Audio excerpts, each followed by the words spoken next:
guys, it's me, it's Miss Checka, and today I'm going to read a little bit from Roald Dahl. So Roald Dahl was a writer who lived in the UK, and he was from Wales, which is the name of a country, but it's not spelled whale like Moby Dick. It's spelled like W-A-L-E-S. And the story that we're going to read from Roald Dahl is actually a true story. This is from his autobiography, so it's about himself and his life story. But when Roald Dahl grew up in real life, he became a writer, and he wrote books like Fantastic Mr. Fox, and he wrote, salient point is that he wrote Charlie and the Chocolate Factory. And I think from this chapter in his autobiography, you can tell that he was a kid that like really, really always loved candy and chocolate. So the name of the book, if you ever want to like check it out at the library yourself, is called Boy Tales from Childhood. And let's get started. Of course, I lost my page. Okay. So in the book, this is from this story takes place in 1923. Okay, so this is the 1920s. This is 100 years ago. Wow, I didn't realize that's like 100 years ago. We are in like the 2020s now. Okay, so the bicycle and the sweet shop. When I was 7, my mother decided that I should leave kindergarten and go to a proper boys' school. By good fortune, there existed a well-known preparatory school for boys about a mile from our house. It was called Llandaff Cathedral School, and it stood right under the shadow of the Llandaff Cathedral. Like the cathedral, the school is still there and still flourishing. And in fact, there's a picture right here of the cathedral. But here again, I can remember very little about the 2 years I attended Llandaff Cathedral School, between the ages of 7 and 9. Only 2 moments remain clearly in my mind.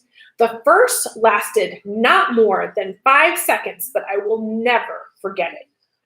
It was my first term, and I was walking home alone across the village green after school when suddenly one of the senior 12-year-old boys came running full speed down the road on his bicycle about 20 yards away from me. The road was on a hill, and the boy was going down the slope, and as he flashed by, he started backpedaling very quickly so that the freewheeling mechanism of his bike made a loud, whirring sound. At the same time, he took his hands off the handlebars and folded them casually across his chest. I stopped dead and stared after him. How wonderful he was, how swift and brave and graceful in his long trousers with bicycle clips around him and his scarlet school cap at a jaunty angle on his head.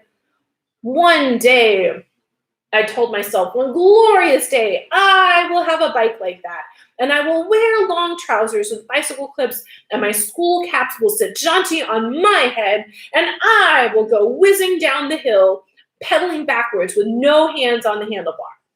I promise you that if someone had caught me by the shoulder at that moment and said to me, "What is your greatest wish in life, little boy? What is your absolute ambition?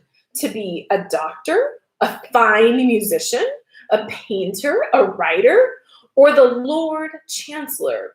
I would have answered without hesitation that my only ambition, my hope, my longing was to have a bike like that and to go whizzing down the hill with no hands on the handlebars. It would be fabulous. It made me tremble just to think about it.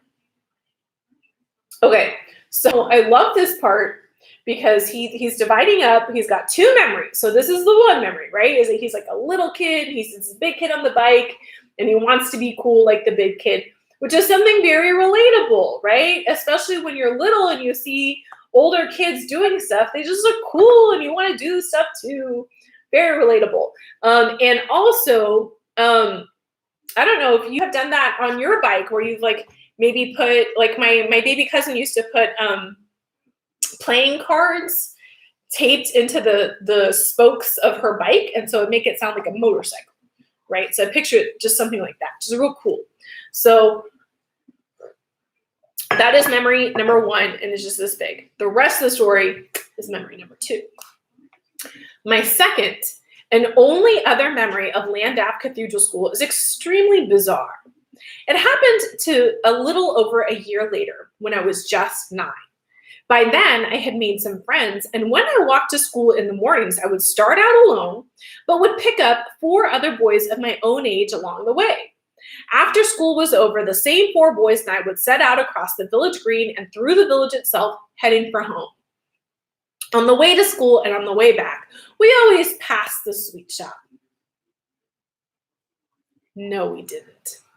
We never passed it. We always stopped. We lingered outside its rather small window, gazing in at the big glass jars full of bullseyes and old-fashioned humbugs and strawberry bonbons and glacier mints and acid drops and pear drops and lemon drops and all the rest of them. Each of us received a 6pence a week for pocket money. And whenever there was any money in our pockets, we would all troop in together to buy a pennyworth of this or that.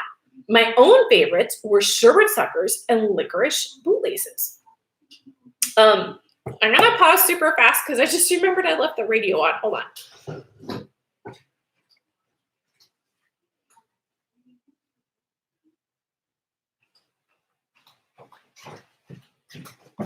Okay, so here we are in the second memory, and he's already told us a whopper, right? He says that they always pass by the sweet shop, but really they never pass by. They would always go inside the sweet shop. One of the other boys, whose name was Thwaites, told me I should never eat licorice bootlaces. Thwaites' father, who was a doctor, had said that they were made from rat's blood. The father had given his young son a lecture about licorice bootlaces when he caught him eating one in bed. Every rat catcher in the country, the father had said, takes his rats to the licorice bootlace factory, and the manager pays 2pence for each rat. Many a rat catcher has become a millionaire by selling his dead rats to the factory. But how do they turn the rats into licorice? Young Thwaites had asked his father. They wait until they have 10,000 rats, the father had said. Then they dump them all into a huge, shiny steel cauldron and boil them up for several hours. 2 men stir the bubbling cauldron with long poles, and in the end, they have a thick, steaming rat stew. After that, a cruncher is lowered into the cauldron to crunch the bones, and what's left is a pulpy substance called rat mash.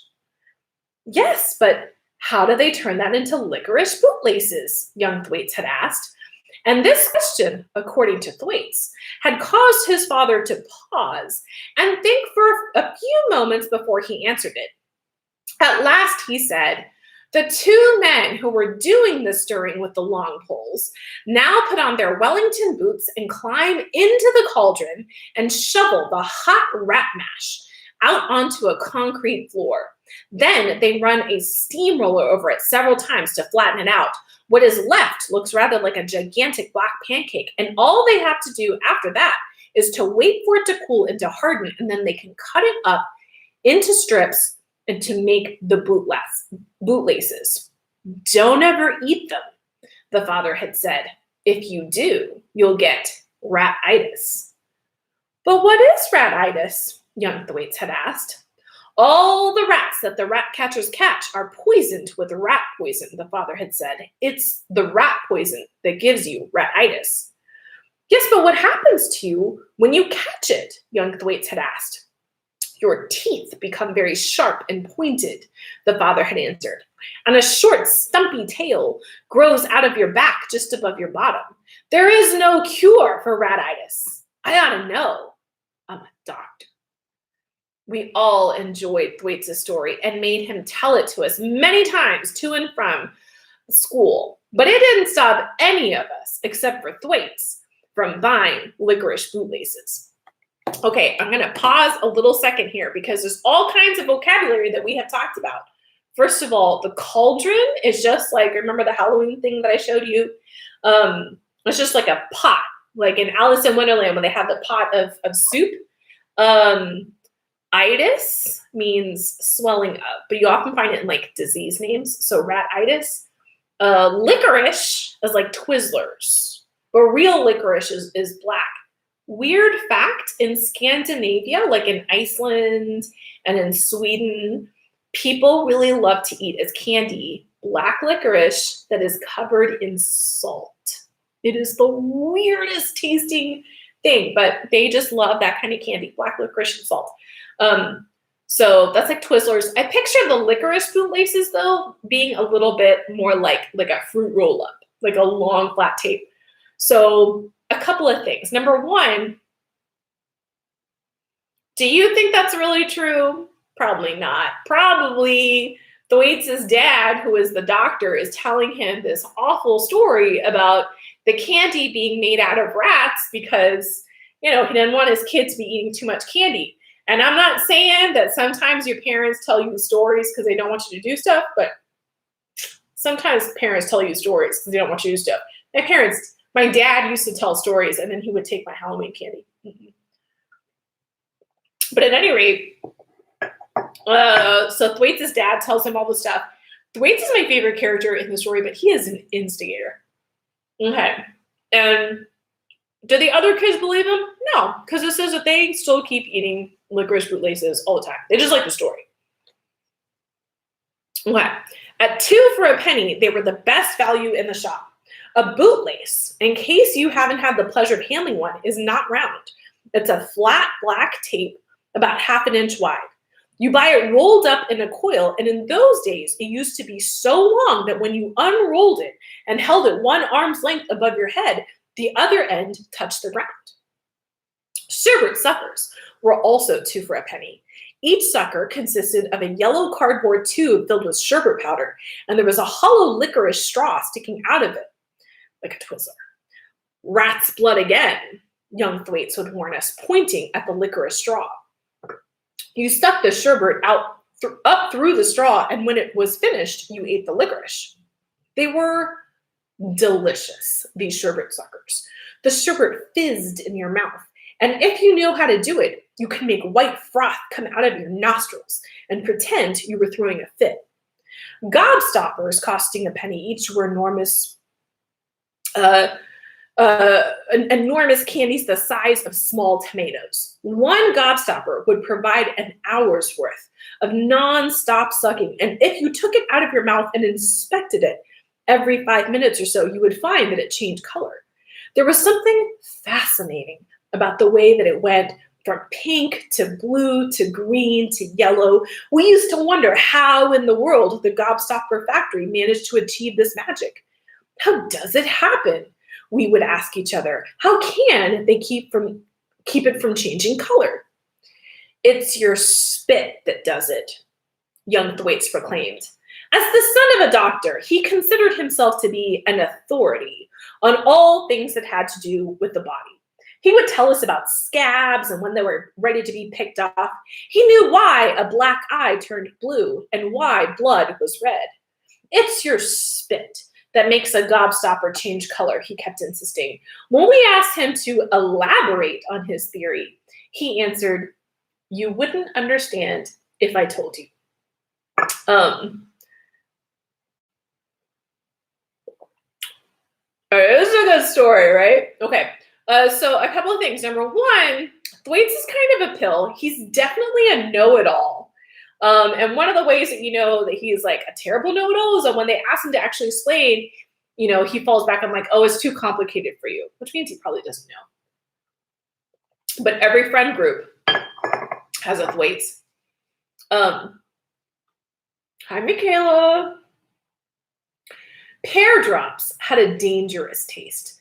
Were exciting because they had a dangerous taste. They smelled of nail varnish and they froze the back of your throat.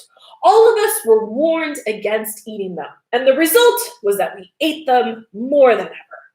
There was a hard brown lozenge called the tonsil tickler. The tonsil tickler tasted and smelled very strongly of chloroform. We had not the slightest doubt that these things were saturated in the dreaded anesthetic, which, as Thwaites had many times pointed out to us, could put you to sleep for hours on end.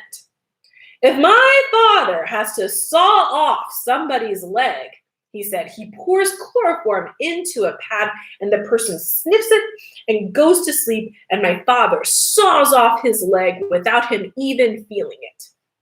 But why do they put them into sweets and sell them to us? We asked them. You might think a question like this would have baffled Thwaites, but Thwaites was never baffled. My father says tonsil ticklers were invented for dangerous prisoners in jail. He said, they give them one with each meal and the chloroform makes them sleepy and stops them rioting. Yes, we said, but why sell them to children? It's a plot, Thwaites said, a grown-up plot to keep us quiet. Again, hilarious. I'm not saying that, your parents and your teachers give you activities and things to do because they think that it's going to like wear you out and maybe nap, but I'm not saying it. I mean, think about when you were little and how many times you got tricked into playing the quiet game. Okay. The sweet shop in Landaff in the year 1923 was the very center of our lives. To us, it is what a bar is to a drunk or a church is to a bishop. Without it, there would have been little to live for. But it had one terrible drawback, this sweet shop. The woman who owned it was a horror. We hated her, and we had good reason for doing so. Her name was Mrs. Pratchett. She was a small, skinny old hag with a mustache on her upper lip and a mouth as sour as a green gooseberry.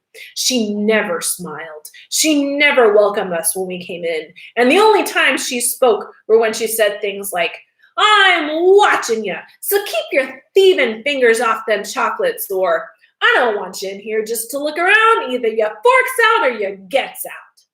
But by far, the most loathsome thing about Mrs. Pratchett was the filth that clung around her. Her apron was gray and greasy. Her blouse had bits of breakfast all over it, toast crumbs and tea stains and splotches of dried egg yolk. It was her hands, however, that disturbed us most. They were disgusting. They were black with dirt and grime. They looked as though they had been putting lumps of coal on the fire all day long. And do not forget, please, that it was these very hands and fingers that she plunged into the sweet jars when we asked for a pennyworth of treacle toffee or wine gums or nut clusters or whatever. There were precious few health laws in those days, and nobody, least of all Mrs. Pratchett, ever thought of using a little shovel for getting out the sweets as they do today. The mere sight of her grimy right hand with its black fingernails digging an ounce of chocolate fudge out of a jar would have made a starving tramp go running from the shop. Not us. Sweets were our life's blood. We would have put up with far worse than that to go get them. So we simply stood and watched in sullen silence while this disgusting old woman stirred around inside the jars with her foul fingers. The other thing we hated Mrs. Pratchett for was her meanness. And guys, mean has two meanings. Like, it can mean not nice, but it can also mean somebody who is cheap with money. And I think in Miss Pratchett's case, they mean both. Unless you spent a whole sixpence all in one go, she wouldn't give you a bag. Instead, you got your sweets twisted up in a small piece of newspaper, which she tore off a pile of old Daily Mirrors lying on the counter. So you can well understand that we had it in for Mrs. Pratchett in a big way, but we didn't quite know what to do about it. Many schemes were put forward, but none was any good. None of them, that is, until suddenly, one memorable afternoon, we found the dead mouse. So I think that this is a very good stopping place for today. And tomorrow we will find out what happened with Thwaites and this little gang of kids and the dead mouse. So everybody be good. Eat your fruits and vegetables. Wash your hands. Do not be like Mrs. Pratchett. Wash your hands. Do nails. Okay. All right. Bye, guys. I'll see you tomorrow.